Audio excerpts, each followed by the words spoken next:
brussosbrand.com, where the pros are the pros. Bro, did you spend a lot of time, I know you were around them for a long time, but did you spend a lot of time having conversations with like David FLAIR? Yeah. I mean, did he ever open up to you? Never heard the Stevie Ray story? No. About David FLAIR? No. Let me hear. On my old podcast, I told a story about David FLAIR. Yeah.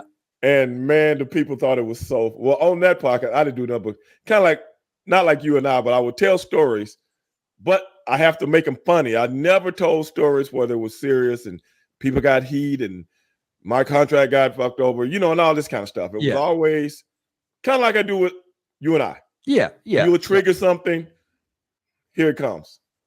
But yeah, I told a story about David FLAIR. But that's all I'm gonna do because I'm gonna tell you. Oh no, you're not. No, I asked the question. Let's go. No, you're not. Let me hear it. Well, what happened was I was on me and the cat. I was on the road, but I was by myself. I don't know why. This might be when my brother was injured. I can't remember. And Cat and I was riding together. Okay. And we in some small town. I can't remember what state we were in, man. I'm not like the Rick Roots of the world, and some of these guys can remember dates, towns, years, hours. I can't do that. Vince, can you do that? No, bro, not at all. No. Are you amazed by people that do that? Amazed, bro. Yes. So it was one of these situations. Ernest might remember. I don't know. But, we're in one of these towns where they got the small airports. Small airports. And the rental car place is about the size of your backyard, you know what I'm saying? And stuff like that. So we get our bags and we put them on the sidewalk. And I think Ernest went and got the car.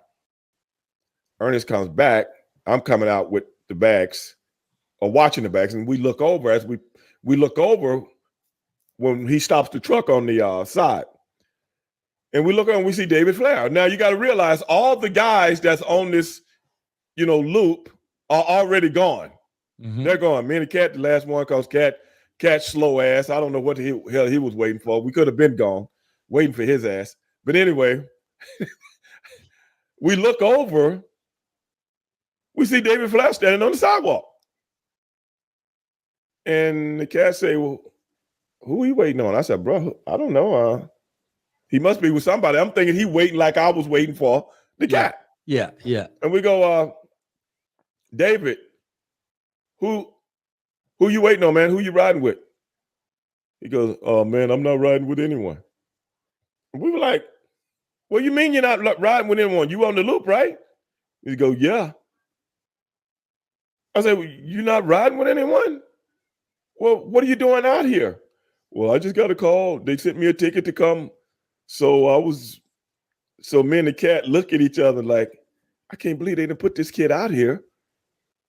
You know what I'm saying? Just throw him out here. Yeah. He wasn't even old enough to get a rental car. Remember, he was only 20 years old. Yeah, wow. And you got to be 21 to get a rental car. Well, I didn't know that at the time that he was 20. Yeah. I thought the dude was 35. Hell, I didn't know. But and then me and Cat say, "Man, you think we should let him ride with us?" And Cat's go, "Man, hell no, man. He's not riding with us." It's like, come, I'm like, "You sure, man?" "Man, fuck no, man. He ain't riding with us, bro." I'm like, "Man, dog, we can't leave him out here by himself." And then the cat was like, "Hey, man, that ain't our problem, man. Let's go." And I'm like, "Okay, let's go." We like, "Sorry, dog." You know what I'm saying? And so we was getting ready. Then we're like, "Wait a minute, dog. We can't do this. Yeah. We can't do it." And then Cat goes, "Okay. All right, then. Okay, you can ride with us. You first fought off by putting all these bags in the back of the car, to get the bag." So he started putting in, and whatever you do, and I'm like telling him, whatever you do, don't say a goddamn word while you in this car. All right? You sit in the back, don't say nothing. You know what I'm saying? So we giving him the business the whole fucking time. So as we driving, because we want to talk the way we talk. Right. Not when white folks around. You know what I'm saying? Right. We talk differently. You know what I'm saying? When we're around, you know, so we didn't. So as we ride, we this, that, and the other, you know, the N word is flying everywhere. You know what I'm saying? That's just the way we talk, you know? Yeah. Man, that sucker did this. Blah, blah, blah. We talk about stuff on the news, on the radio, whatever. You know, and then David will try to, man, did anybody say anything to you? Oh my God. Yeah.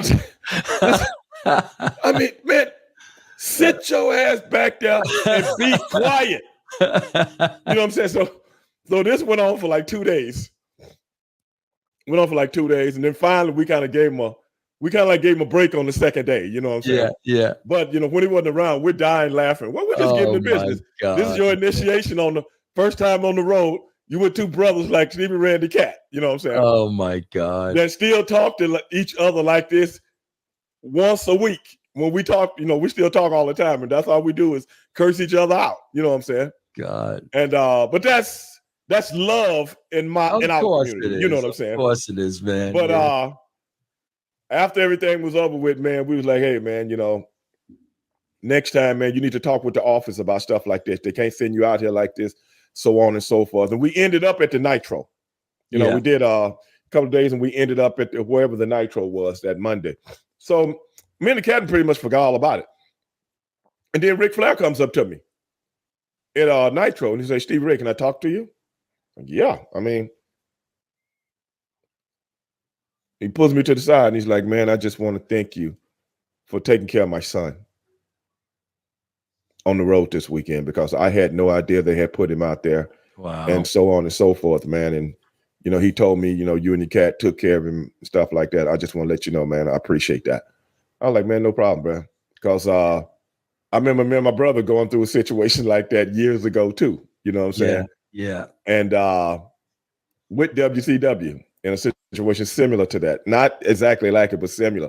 But I'm like, no problem, man. So he was going around at the Nitro telling everybody about his, you know, experience on the road over the weekend with Stevie Ray and the Cat, and just imitating us on how we, you know what I'm saying? That's great. He had a great time, man. Great time, man. Yeah. But yeah, that's the David Flair story, man. Me and David was always cool, man. It was always cool. I always liked that kid. I just felt for him, you know. I always liked that kid. Yeah. So that's the day but before that, you know, David and I we always talk about sports because he's from Minnesota. Yeah. You know what I'm saying? And I was always a big Minnesota Vikings fan and stuff like, so we always talked about football and stuff like that. He's a good kid, man. And matter of fact, a few years ago, I saw Rick at something. I asked him about David, and he said he's married. I think he went. I think he went into the police force, bro. Is it police force? I think so. Yeah. Okay. That's what I think. That's the last I heard. He might have. I haven't seen him since WCW. I haven't seen him since then, bro. Yeah. But he's a good Flair said he was doing good. Had a family, everything. Said he was doing good.